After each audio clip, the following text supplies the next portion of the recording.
L'envie de devenir journaliste, c'est venu assez tard finalement. Quand j'étais petit, c'était pas forcément, j'étais pas fan de Tintin ou je rêvais pas de présenter le JT, etc.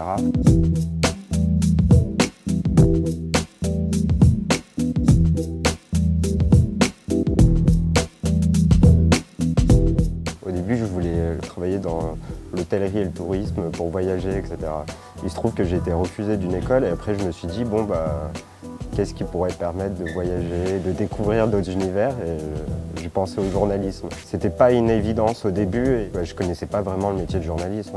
Quand on est extérieur au monde du journalisme, on ne sait pas vraiment comment fonctionnent les rédactions et on ne sait pas tous les différents métiers qui existent.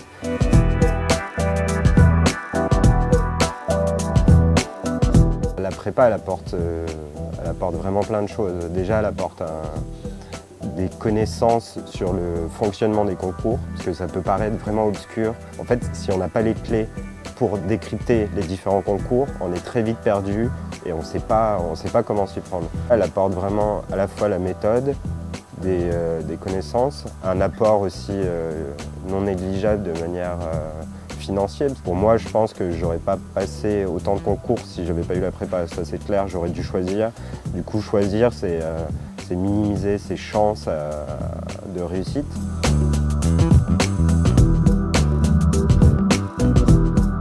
J'ai travaillé en chaîne d'info, j'ai découvert énormément de choses.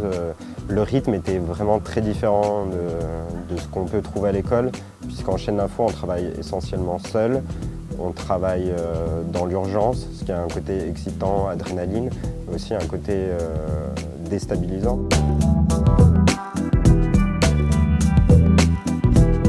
Ce qui est marrant, c'est d'arriver à l'école, de se dire on veut faire ça, et après on fait complètement autre chose. En tant que journaliste, c'est bien d'essayer différentes manières de faire son métier pour ensuite trouver la meilleure manière. Il y en a qui aimeront être dans l'urgence, faire du grand reportage. Il y en a d'autres qui préféreront filmer, qui s'intéressent à l'image. D'autres qui préféreront expliquer des choses à la radio ou à la télévision. En fait, l'important, c'est de savoir ce qu'on veut faire. Et pour savoir ce qu'on veut faire, il faut tester différentes choses.